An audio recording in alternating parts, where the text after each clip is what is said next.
Welcome to NTD Newsroom. I'm Chris Beers. President Trump and Russian President Putin have reportedly agreed to a prisoner exchange. Meanwhile, Russia's foreign minister is accusing European nations of sabotaging President Trump's peace talk efforts. U.S. consumer confidence rebounded sharply in May, recovering from a near 5-year low. The improvement was driven by a more positive outlook for the economy and the labor market. President Trump's media company announces a Bitcoin deal. The multi-billion-dollar investment would bring cryptocurrency onto the company's balance sheet. The Trump administration may soon cancel contracts totaling about $100 million with Harvard University. Our panel joins us for analysis. The Chinese Communist Party brings its repression to American soil. A Chinese-American citizen faces sentencing for a secret CCP police station in New York.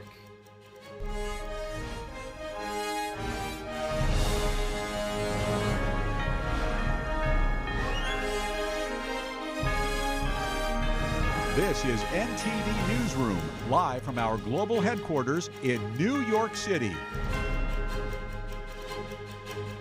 NBC is reporting that President Trump and Russian President Putin have agreed to a prisoner exchange. NBC cited Russian Minister Sergei Lavrov, who said today that Trump is a leader who wants results. Lavrov also accused European nations of undermining Trump's efforts on Ukraine peace talks. Details on the swap remain unclear, and the State Department has not confirmed the deal. If finalized, it would be the first exchange since April. Russia last month released Russian-American ballerina Ksenia Karolina in return for Russian national Arthur Petrov. In February, American teacher Mark Fogel was freed after 3.5 years in a Russian prison. He was exchanged for convicted money launderer Alexander Vinnik. Ukrainian President Volodymyr Zelensky says there's evidence Russia is preparing for a new wave of offensives.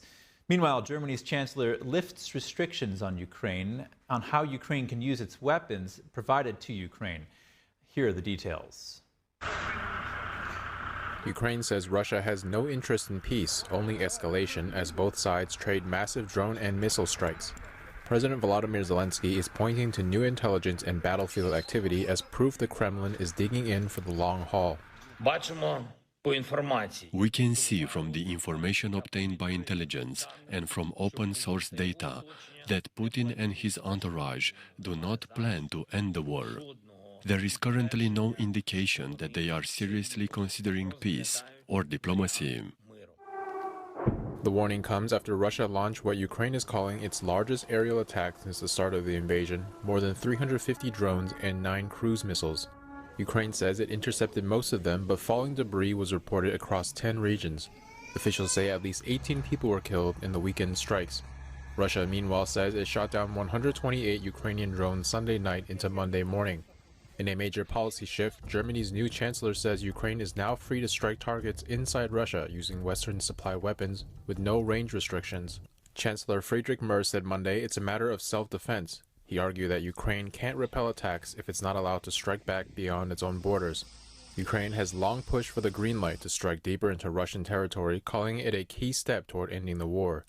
Merz did not confirm whether Germany will send long-range Taurus missiles, something he supported before taking office.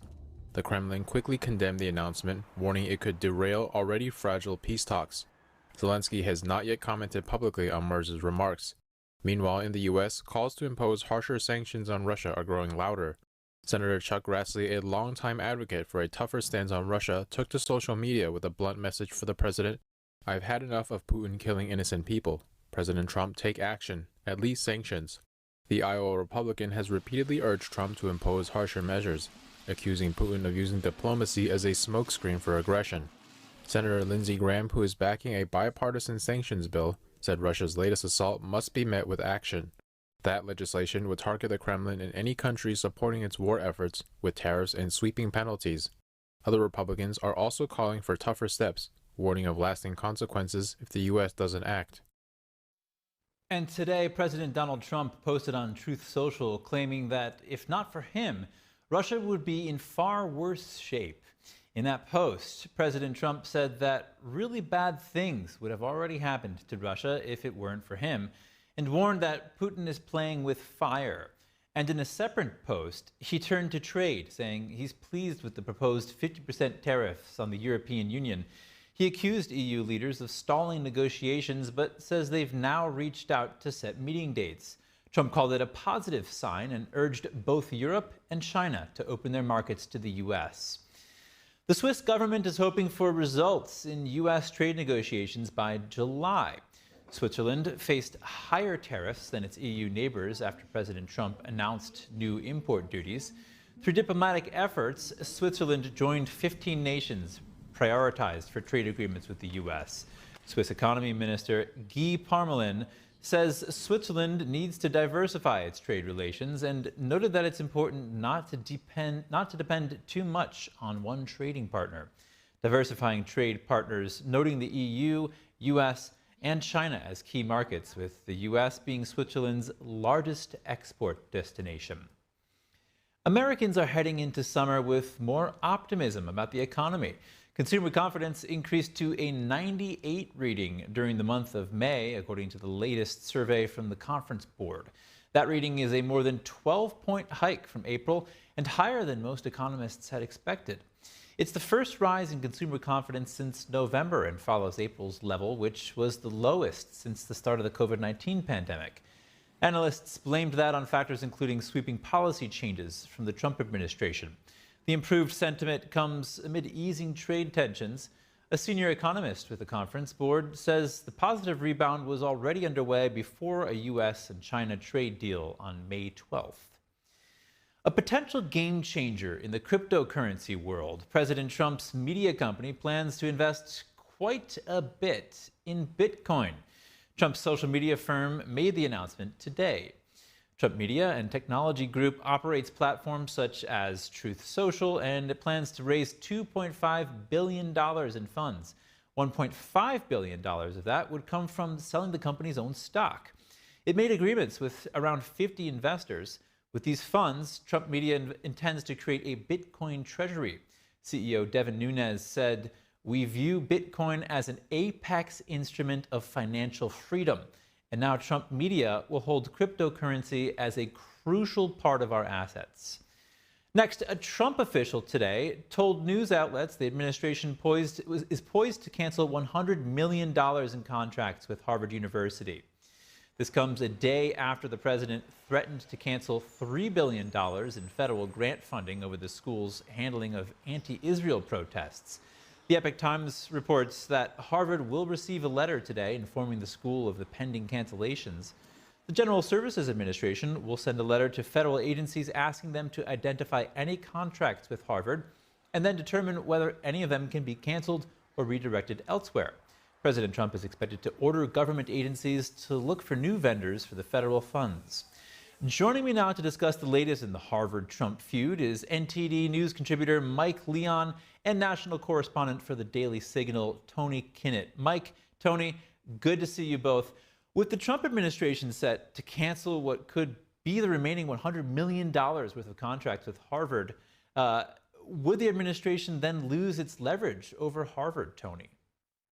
I don't think so, because Harvard really wants these kind of endowments. They want the money that's coming in any way that they can. The Harvard model has been squandering money for decades at this point. And the Harvard administration has essentially just relied on that kind of steady flow of government funding to prop them up for nigh on eternity. And it turns out that when you violate civil rights laws, that does in fact have consequences. American taxpayers shouldn't be funding a university using public funds so that they can carry out other operations which engage in racial discrimination. So I think that if Harvard wants that money, then they can abide by government law. Otherwise, they can be like, for example, Hillsdale College in Michigan and not take any federal money and then do whatever it is that they want. And Mike, this is the latest in the ongoing Trump-Harvard feud. How are you viewing this $100 million redirection? Yeah, good to see you both again, Chris and Tony, respectively. I was thinking about this because my sister and a lot of my family went to Liberty University, for example, which is out in Virginia. And, if a Democratic administration had, for some reason, single-handedly focused on one single college, which is maybe a symbolic of, let's say, the Ivy League overall, what would we be saying in the media? What would we be doing in terms? Now, again, I know what Tony's probably thinking. Yeah, how much money does Liberty kind of get from the federal government? And they get about, maybe $15 to $20 million, and then that doesn't include Pell Grants and things like that. But I'm viewing it from that lens, right? Like, why the specific ire, and especially what Caroline Leavitt said from the White House press briefing room, where she said all Harvard has to do is apologize. What the apology was for, cloaked around, obviously, the protests that happened last year with anti-Semitism and the rise in anti-Semitism across campuses, the pro-Palestine protests that happened last year. So the fact that it's that trivial, that we're potentially risking other things that Harvard does, that is good. I agree with Tony and the overarching premise that, federal funds shouldn't go to a university. But just if you took away all of the, everything from the resume and just put column A, column B, what Democratic president going after a university that has a specific ideology or perceived ideology as per the administration, like a Liberty University would have, and there are strict rules with respect to men and women and how they attend colleges and go to classes together, et cetera, versus what the Trump administration is doing to Harvard. On its surface, I don't understand it. Now, again, overarching premise, like I mentioned before, we do need to question why we're spending so much money and why a university that's endowed with so much of our taxpayer dollars is going to that university. But I view it similar in that lens, Chris, where it's just like, I get the ire, but the fact that it could all be boiled down to something as simple as an apology from Harvard University for something that their code of conduct, again, and the briefings that happened last year with all of the Ivy League university presidents that were on Capitol Hill. I get it. There is a rise in anti-Semitism, but we should also be across the board with the rise of hate speech everywhere that's happening across all the campuses and stuff like that. So I view it kind of from that lens, Chris, with respect to all of this. So what I'm hearing you say is that this could have perhaps unwanted political consequences. Tony, what do you think? I mean, could this sort of backfire on the Trump administration going into the midterms? Well, I don't think it's going to have perhaps a backfiring, at least politically. Americans do not view a lot of the modern Ivy League approaches positively, favorably, especially from the middle class downward. I will say this, I wouldn't use Liberty University as an example. I didn't know you had family that went there, by the way. Liberty is a good place. But I do think of Bob Jones University, who participated in racial discrimination, who violated civil rights law. And they basically were told, you're going to lose all of your federal funding and you need to pay a very massive fine. Many at the time suggested that was a very targeted approach against a Christian university, especially a fundamentalist one. But the university did, in fact, comply, and for the better, right? Because racial discrimination was forbidden on campus, any kind of disparagement of interracial couples. Again, such a silly thing for a university to be against. In the same way, Harvard weighting its admission standards against Jewish students, against Asian students, against mixed students, in favor of groups in order to artificially suggest that group wouldn't be able to get into Harvard unless they had artificial help. Those are some things that the Trump administration and administrations prior have condemned from the university side. But as far as the good things that Harvard is doing, only, and I want to make sure I get this right here, 26% of the concentrated majors of students at Harvard right now are in the fields of engineering and applied sciences, where 43% are in social sciences, 20% in arts and humanities. As far as social sciences and arts and humanities, I don't necessarily see the good things that Harvard is driving with the majority of its majors being something that need tons of money, maybe from government subsidy. I'm all in favor of seeing STEM advancement, being a former science teacher and administrator myself. But I think that if Harvard wants to put its weight behind that particular field, science and engineering and the medical sciences, as opposed to this kind of history revisionism and this kind of Howard's in nonsense that creates racial division, I think that's in Harvard's court, not necessarily the Trump administration's. Gentlemen, I want to look at something Trump said over the weekend. He floated the idea of diverting $3 billion of federal funds from Harvard to trade schools. What message do you think that would move, Mike, would send to higher education and to trade schools themselves? Yeah, well, I mean, I defer to legal beagles out here that I've heard on different programming, not only across NTD but other outlets that say, well, first and foremost, does the president even have the authority to direct those type of funds, right? Obviously, what's appropriated or earmarked from Congress. But I will say, just speaking to some, and my co-host obviously works in higher education on our show on Can We Please Talk, and I was asking him about this, and Nick said what I'm going to say here, which is we should be talking about trade schools and the advancement of trade schools, as I've had different econ professors on the show talking about the impact of tariffs one of the things that we've talked about has been, the housing market, right? In terms of housing and labor, those jobs that come from building more affordable housing is where trade is, right? Where the trade market is, which is HVAC jobs and electrical engineering, things like that. So if, again, this is part of it's almost like a fruit of the poisonous tree, Chris, right? Like if we're taking it from Harvard and we're assuming that everything that Harvard does is bad and that the administration is just pointing all of their ire at one specific university, I have an issue with that. Be that as it may, if something good comes out of it, because we are investing in at least an area where we haven't invested, and there is a market because of baby boomers that are retiring that are of this skill set, and now we're starting to potentially have the future workforce go into those industries. And four-year colleges are not for everybody. Trade schools are still available out there to actually learn applied trade and go get you a sustainable job that will yield high wages, eventually in your career path. And it's in demand right now as of 2025 in fiscal reporting from Q1. So I'm for that. But again, how we would get those funds, again, going towards the ire of one university in particular, that's something that, for me at least, just on the surface, Chris, is a little bit alarming. But I do agree with the overarching. Again, I'm agreeing with a lot of the overarching premise. I hope you both are taking that away. I agree with the overarching premise. We should invest more into trade and trade jobs, and maybe that is a career path that people haven't thought about, and four-year colleges isn't for everybody. And maybe Trump's idea will open more of that kind of conversation up now that it's on the table of the national conversation. But I want to come back to something you said earlier, Mike. For Tony, is Trump's idea of diverting federal funds from Harvard to trade schools even viable? I mean, how would that work? So I think that there are a couple of different mechanisms the president could use in order to shift funding over from one university aspect to another education system. It's been done before. It was done in '92. It was done in the early 60s, both of which I disagree with. I think that I agree with Mike. The best situation here, the best move for the president of the United States, I have no issue with withholding funds from a university based on contracts because the university is violating civil rights law. I do have an issue with then just taking that money and then sending it somewhere else based on what is essentially the artificial support of an industry. So this is one of the things that got us into the precarious place that we are in the economy. We told every kid growing up in the 90s and the aughts, if you don't go to college, you're going to be homeless, you're going to go into the army, or you're going to work at McDonald's. And that was wrong. That was a wrong thing to say. That was not true.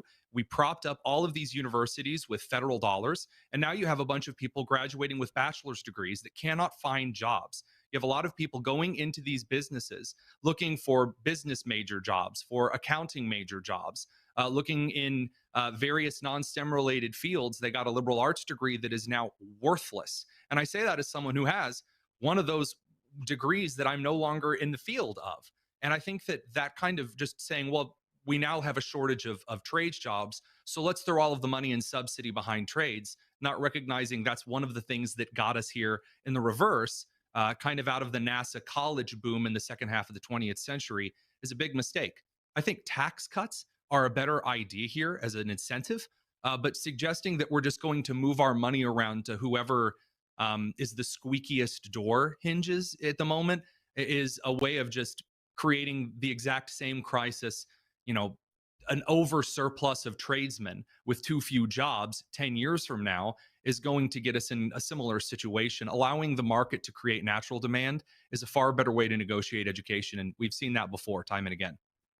And staying with the trades, according to the National Student Clearinghouse, enrollment in trade schools grew about 25% since the pandemic, 16% in 2023 alone. Mike, what do you think explains this trend?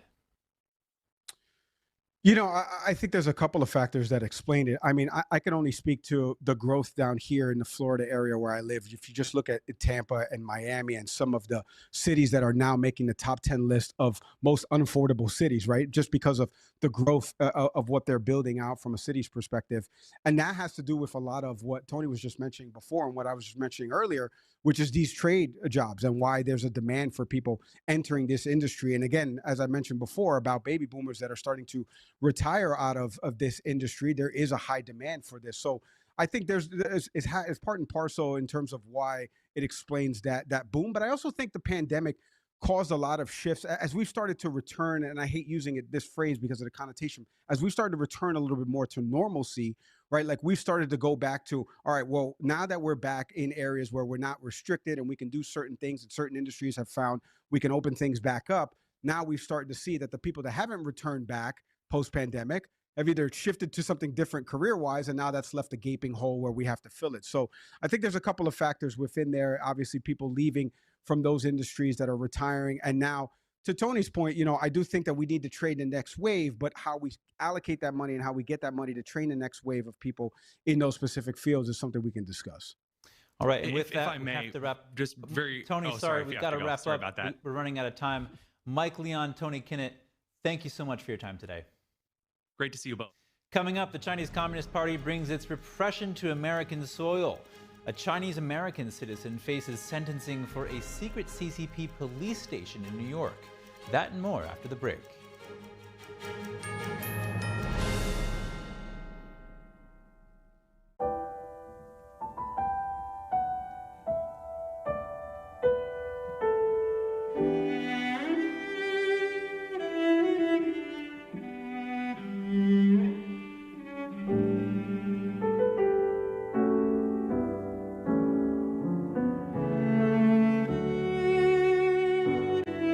大提琴不仅仅是一件乐器，它是有生命、有感情的，需要我们精心的照顾。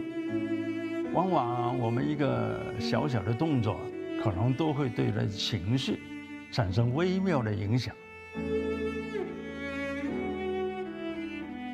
天音的品牌是福星，我们对于传统的理念很荣幸被神韵艺术团选为指定供应商。时间是酿造音色的不可替代的陪伴。我跟大提琴已经有60多年的友情了，每一把琴都有它自己的个性，熟悉它，才能真正发挥它的潜力。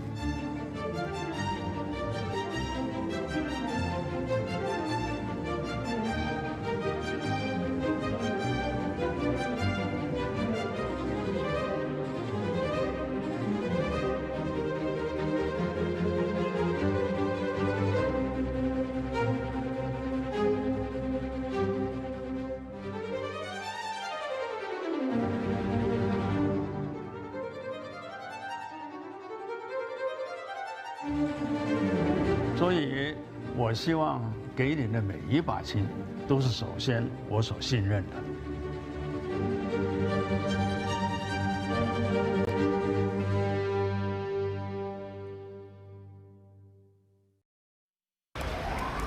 Hate is loud. It gets clicks. It gets attention. Hate, however, is actually quite small. But love is the majority, filling up something far more important than any feed.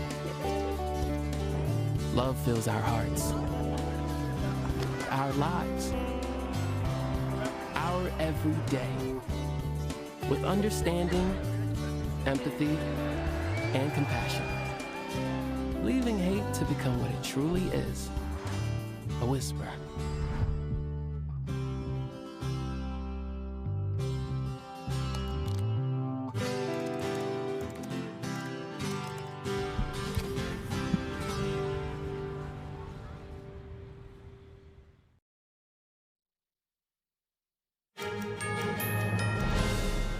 Welcome back. With just over a month before their self-imposed July 4th deadline, Republican senators have signaled they will make significant changes to the House's version of the reconciliation bill.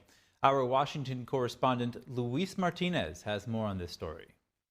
I supported the tax cuts in 2017. I support making them permanent, so I support that part of the bill. I support spending cuts. I think the cuts currently in the bill are wimpy and anemic, but I still would support the bill, even with wimpy and anemic cuts, if they weren't going to explode the debt. According to Senator Rand Paul, the reconciliation bill that passed the House floor last week would increase the national debt from $4 to $5 trillion. And the spending cuts touted by House Republicans, a total of $1.5 trillion, would happen over 10 years, so the annual deficit reduction would only be $150 billion.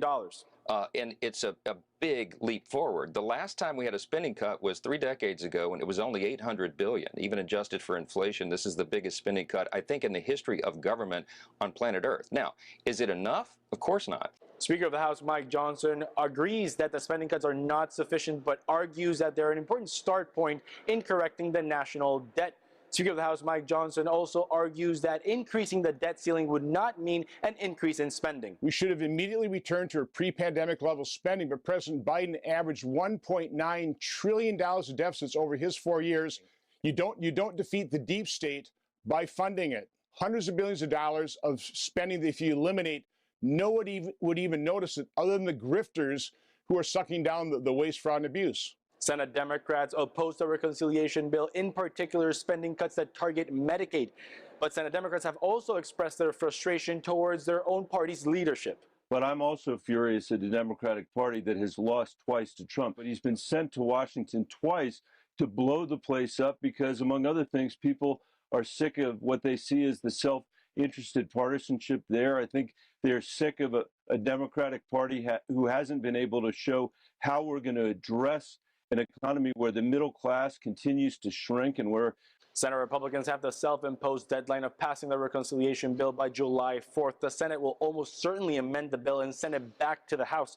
And it is important to note that according to the Treasury Department, the U.S. will reach its debt ceiling by early August. And if Congress does not lift this debt ceiling, the U.S. would be at risk of defaulting on its obligations. Reporting from Washington, D.C., Luis Eduardo Martinez, NTD News. The Supreme Court today declined to hear a student's challenge to a Massachusetts public schools decision to bar him from wearing a T-shirt about gender. NTD's Eileen Richards has more. The Supreme Court on Tuesday declined a Massachusetts public school student's First Amendment challenge to a school ban on his T-shirt. The T-shirt read, "There are only 2 genders." The student, Liam Morrison, sued 2 school officials and the town of Middleborough. Morrison, who was 12 years old in 2023 when he wore the shirt, chose to go home rather than change it. School officials were concerned that displaying the message throughout the school day would have a negative effect on transgender and other pupils. I have been told that my shirt was targeting a protected class. Who is this protected class? Are their feelings more important than my rights? Even at 12 years old, I have my own political opinions, and I have a right to express those opinions. The student's father complained about the incident, but the school's written dress code prohibited clothing that might offend certain groups, including gender, sexual orientation, and gender identity. Morrison's lawyers argued in court papers that disputed portions of the code were unconstitutional, and that he wore the shirt to share his view on the issue.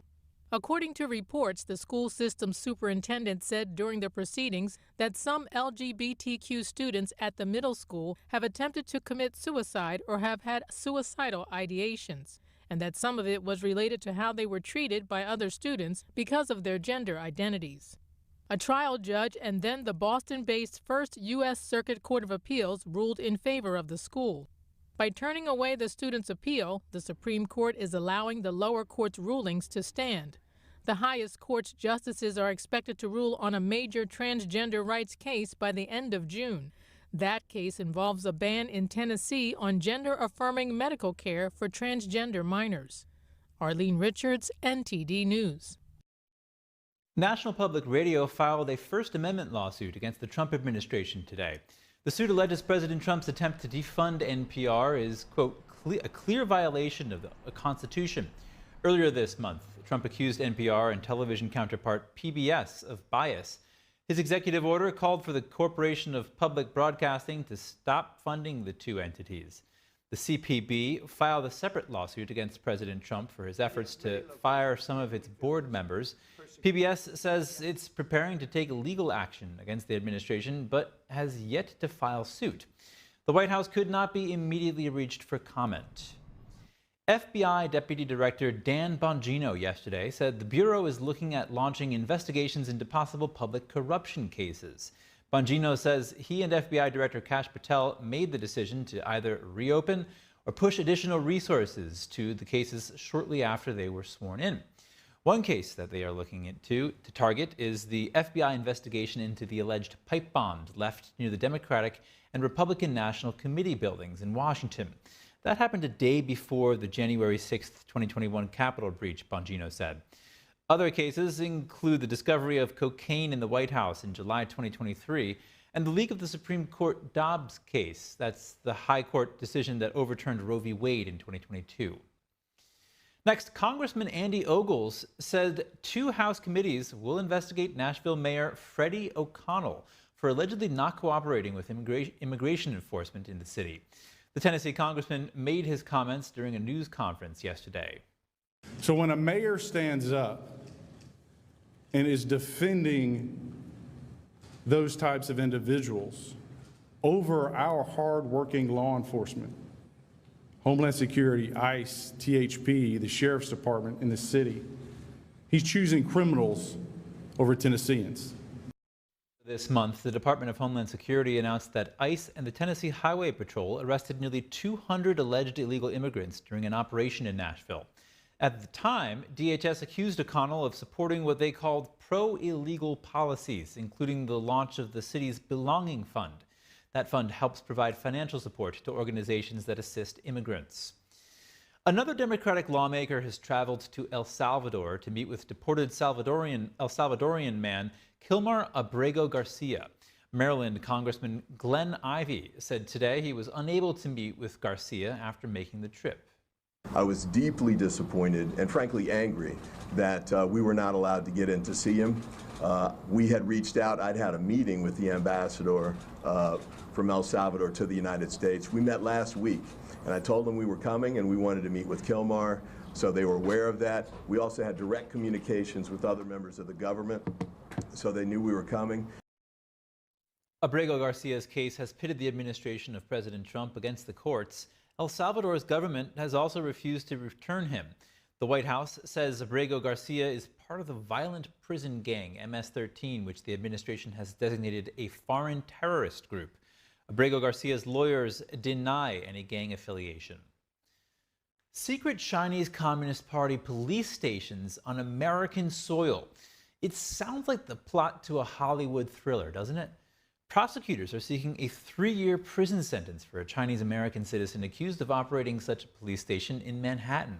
NTD's Daniel Monahan reports on the troubling case undermining U.S. democracy. Chen Jinping pled guilty in December of last year to conspiring to act as an illegal agent. He will be sentenced in Brooklyn federal court on Friday. Chen and co-defendant Liu Jianwang were arrested in April 2023. A hidden outpost was established in February 2022 under the auspices of a Chinese organization called the America Changli Association in Manhattan's Chinatown. Prosecutors said the defendants set up and operated the station at the behest of the Chinese Communist Party. The aim? Carrying out transnational repression on U.S. soil, making a mockery of the American justice system. The arrest of Chen and Liu followed a 2022 report published by Spain-based advocacy group Safeguard Defenders. The report said the CCP had set up more than 100 overseas police stations in 53 countries. In related news, Texas Governor Greg Abbott has signed SB 1349, the first transnational repression law in the United States. State Armor CEO Michael Lucci testified in favor of the bill in March. State Armor was created to help states enact solutions to global security threats like the Chinese Communist Party. Lucci says he is aware of many victims of Chinese Communist Party transnational repression. These are American citizens who've worked against the Communist Party, who've been targeted viciously through the Communist Party and actually through drug cartels who sort of work as contract harassing agents for the party. Lucci says transnational repression is a fundamental attack on American sovereignty.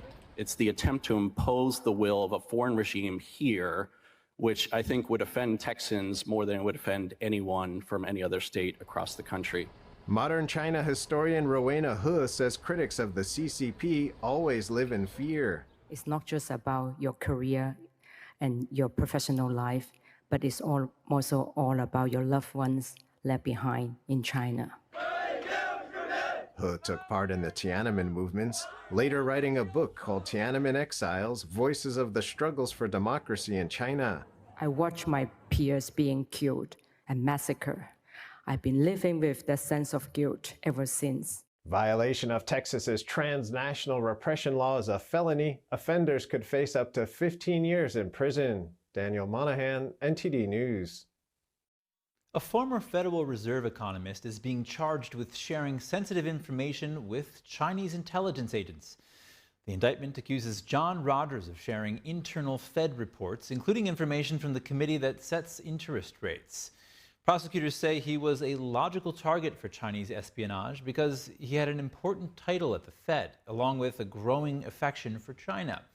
Rogers denies the charges, arguing he lacked access to high-level information.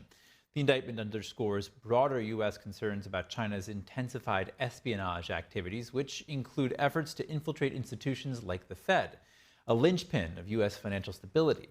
A 2022 government report accused China of trying to influence the Federal Reserve since at least 2013 by offering money and other benefits. Congressman Scott Perry warns that the Chinese Communist Party is using unrestricted warfare tactics to suppress a New York-based performing arts show, Shen Yun. NTD's congressional correspondent Melina Wisecup explains what the congressman is talking about when he raises this concern. Congressman Scott Perry is raising concerns about the Chinese Communist Party's increased efforts to suppress American-based dance company Shen Yun. He described the tactics used by the CCP in trying to suppress this dance group as unrestricted warfare. He told the Epoch Times that the CCP fights on every single inch of the battlefield. He's talking about increased intimidation tactics like bomb threats and death threats that the Chinese regime is using to try to get theaters to stop hosting Shen Yun. A bomb threat happened just this year at the Kennedy Center when Shen Yun came to perform here in Washington, D.C. And for those who haven't seen it, Shen Yun is a show that brands itself as displaying the culture of China prior to communist rule.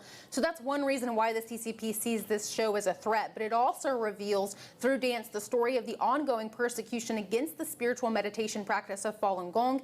In many cases, victims are subject to forcibly having their organs removed, which is an issue that the congressman has been outspoken about and raising awareness about on Capitol Hill. Now, it's often an untold story that's showcased through some of Shen Yun's dance pieces, and many of the performers and their family have directly experienced this persecution since it started in 1999.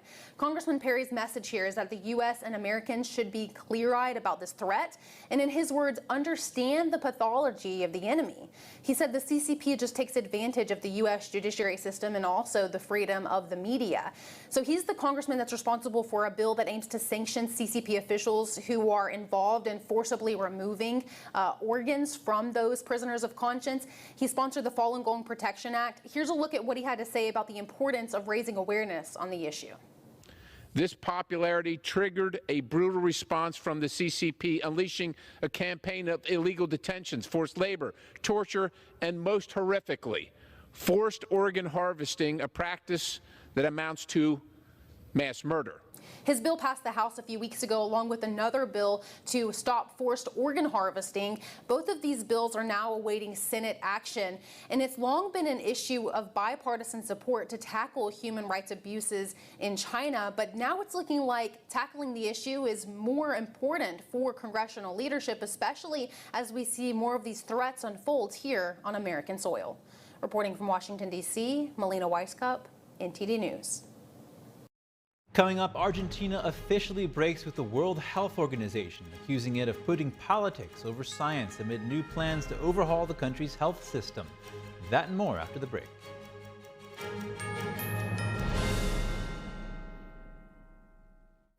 I was a young dad of 3 amazing kids, and just when you feel like life is starting to come together, you get kind of hit in the face.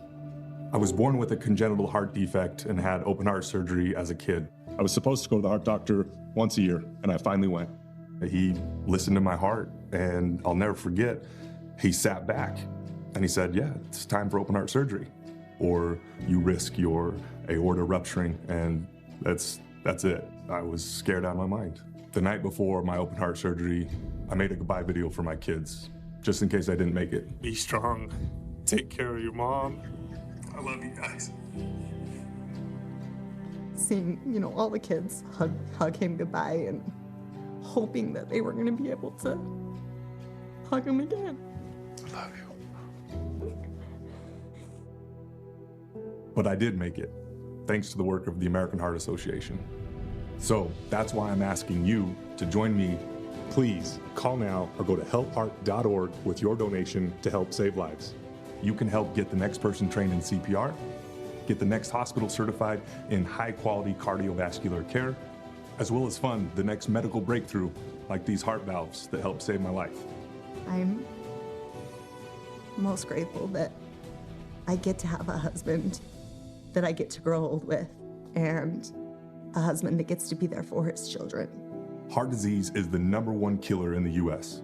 That's why it's so important that you call or go online right now with your generous gift. I believe without the American Heart Association, I would not be here today. If this can happen to me, it can happen to you, it can happen to anybody. We all need your help. And your donation can literally help save a life. Please call the number on your screen or go to helpheart.org now with your gift of any amount. My mom and dad were traditional Asian parents. Now my father would go to work before I woke up in the morning, and then he would come home too tired to play with me.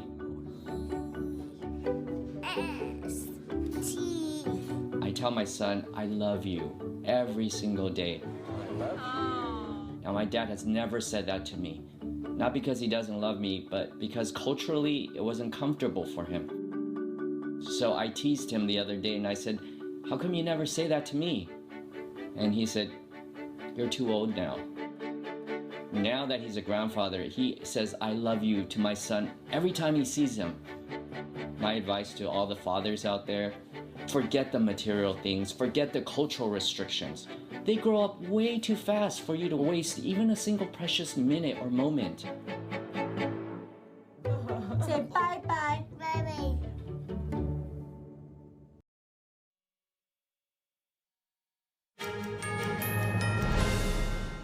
Welcome back. Now the latest on the crash in Liverpool, England. A man in custody suspected of driving into a crowd of people during a parade was allegedly high on drugs at the time. 50 people were treated in different hospitals. The mayor of Liverpool said 4 of them were seriously injured. NTD's international correspondent Malcolm Hudson has more on the story. In England, celebration and revelry were shockingly cut short on Monday evening, when a car ploughed into a parade celebrating Liverpool Football Club's latest Premier League soccer championship. We have arrested a 53-year-old man from West Derby on suspicion of attempted murder, dangerous driving offences and driving whilst unfit through drugs. She said he remains in custody where he is being interviewed. Police described it as an isolated incident, saying they were not treating it as terrorism, and urge against speculation about the circumstances surrounding the collision. Police said there were 65 confirmed casualties, including several children.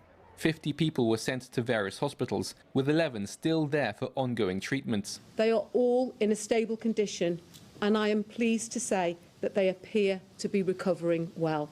British Prime Minister Keir Starmer called the incident appalling, thanking police and emergency services for their swift response. After the incident, Liverpool Football Club said it was in direct contact with police and would continue to offer its full support to emergency services and local authorities. Malcolm Hudson, NTD News.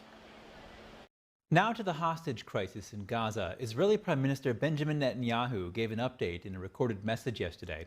He said he hoped very much to deliver developments in the near future on Israel's fight against Hamas and releasing the hostages.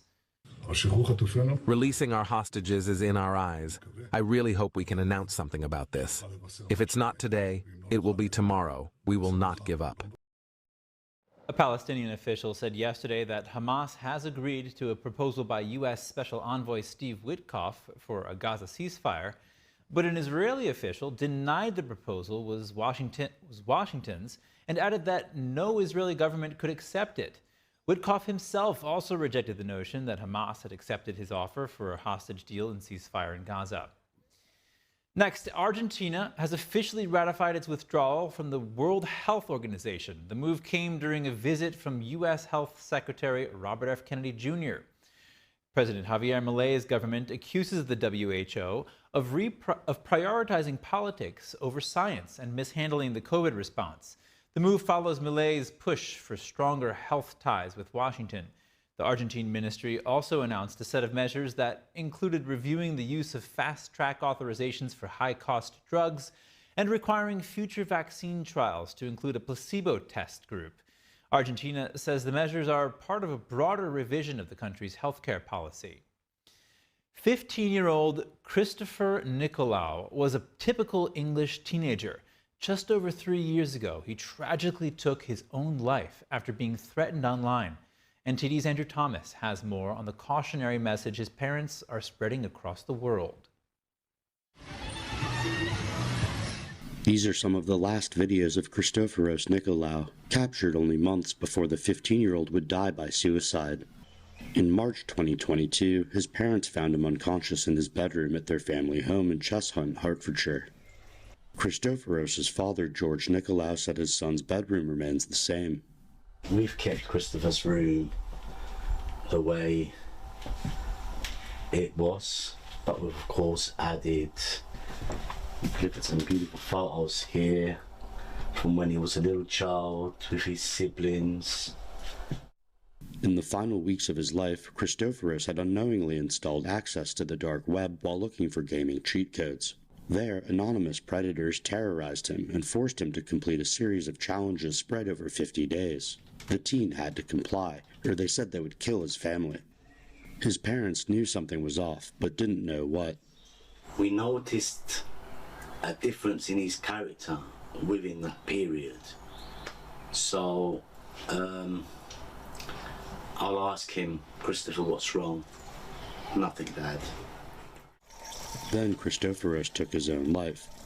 His mother, Areti Nicolau, describes the devastation of losing her son, a feeling that persists today.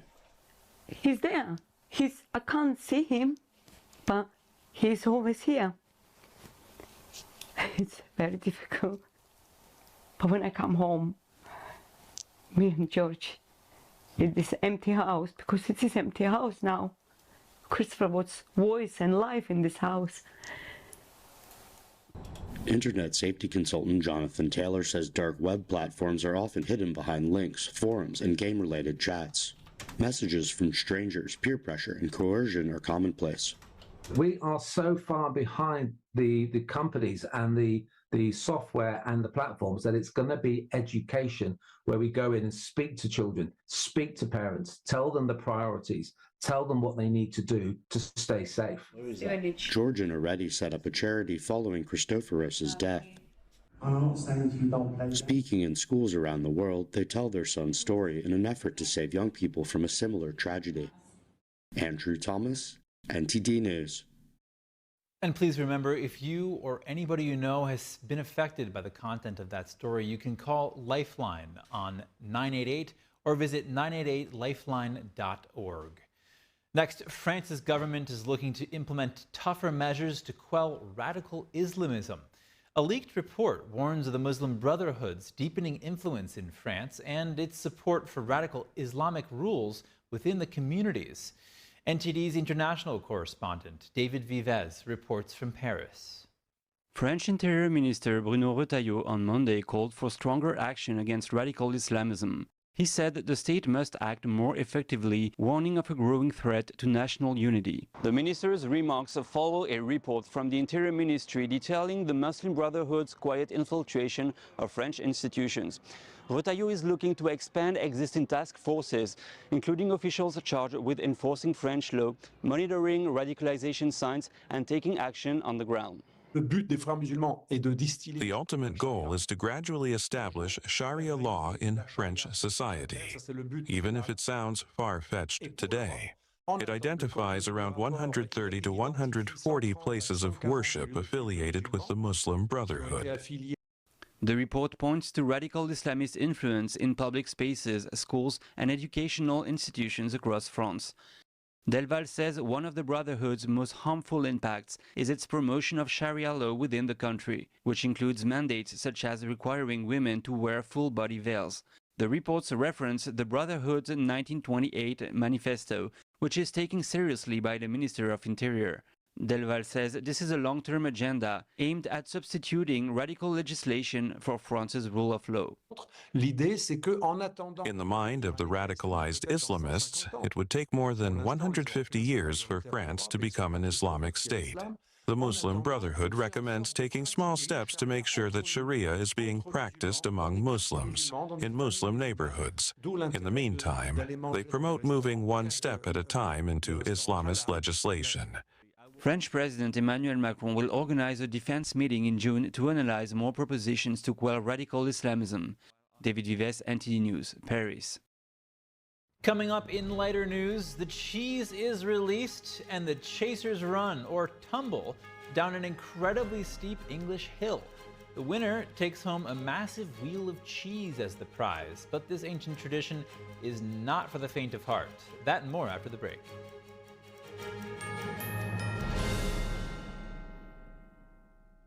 Divinely inspired traditional oil painting inspires compassion. Artwork created in truth and beauty illuminates a path to goodness. Rediscover traditional art, revive classical culture. We warmly invite oil painters from around the world to participate in the 7th NTD International Figure Painting Competition, a celebration of classical realism. Please visit oilpainting.ntdtv.com. Food. It fuels our bodies, nourishes our spirits, and brings us together. Because we all need nutritious food to thrive. Food gives me energy and it also helps me focus. But not everyone knows where their next meal is coming from. And 1 in 7 people in America face hunger. It's tougher than ever for too many of us. But the simple truth is, ending hunger is possible, and it starts with you. Call or go online to helpfeedingamerica.org and give $19 a month, just 63 cents a day, to help families in your community facing hunger. Feeding America works from coast to coast with partner food banks, food pantries, and meal programs. Your monthly gift delivers food where it's needed most, puts fresh food on the table, and helps kids have healthy meals all year round, even when school is out. You can see the difference with the kids when they're full. Food is everything. Please call the number on your screen or go online to helpfeedingamerica.org. Give $19 a month. Your first gift can double in impact. And we'll send you this free canvas grocery bag as a reminder of how you're helping to end hunger for good. When it comes down to it, it's about taking care of your family first and the loved ones that you need to provide for. Food donations help me tremendously, and I'm very grateful for the food bank. I have hope. The simple truth is, ending hunger in America is possible. You can help make it happen. The need is urgent. Call or go online now to helpfeedingamerica.org, and your gift can double in impact. I was a quarterback at Hardaway High School. College first-round draft pick. During the football season, I would stop eating. But I didn't know I was depressed. We didn't have any education behind what mental health was. I started to learn it starts here first. If this is together, I'll be better as a father and as a husband. We have to redefine what being a strong man is and heal, love your mind.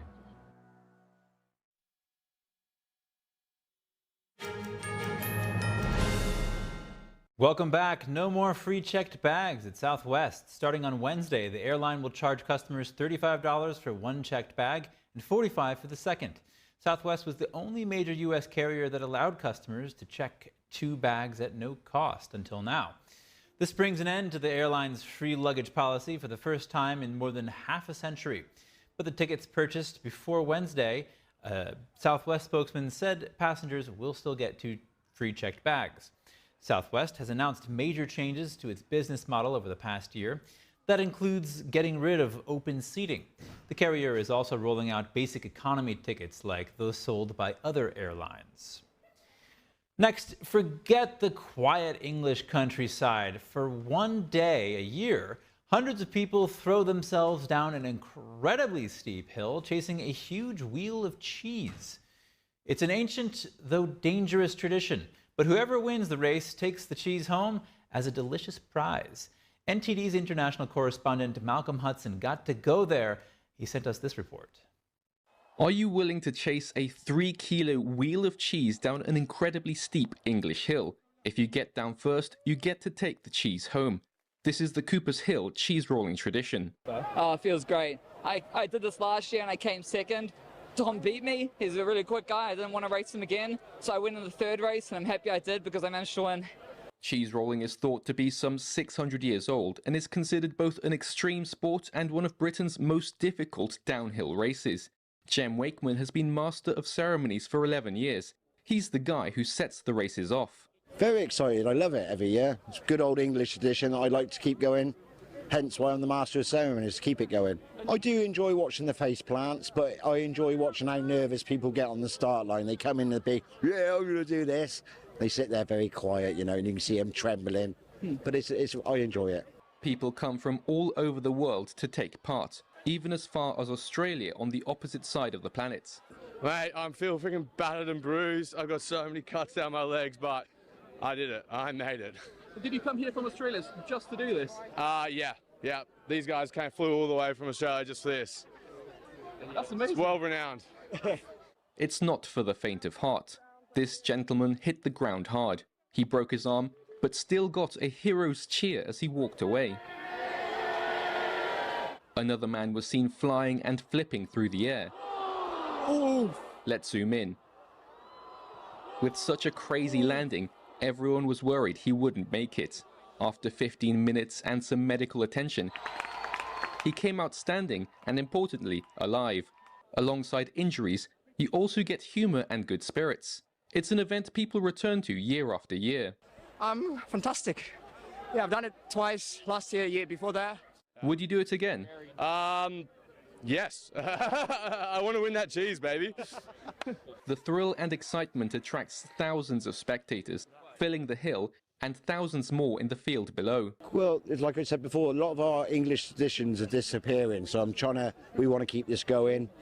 As you can see, it's a big event for the local community. It brings a lot of revenue in, and it's just a real fun day out for everyone in the family. No doubt you've enjoyed yourself. Come next year to chase the cheese if you dare. Malcolm Hudson, NTD News, Gloucestershire. Coming up, the State Department instructs U.S. embassies and consulates worldwide to pause new student visa appointments. We have that and more after the break.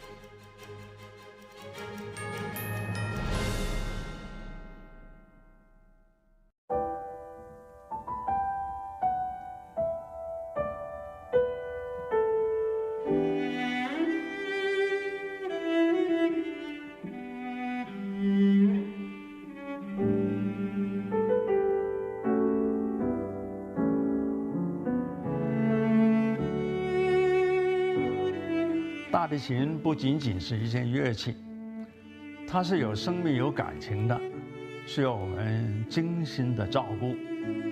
往往我们一个小小的动作，可能都会对人情绪产生微妙的影响。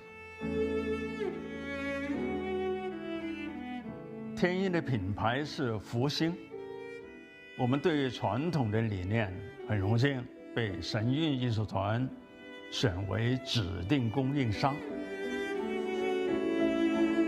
时间是酿造音色的不可替代的陪伴。我跟大提琴已经有60多年的友情了，每一把琴都有它自己的个性，熟悉它，才能真正发挥它的潜力。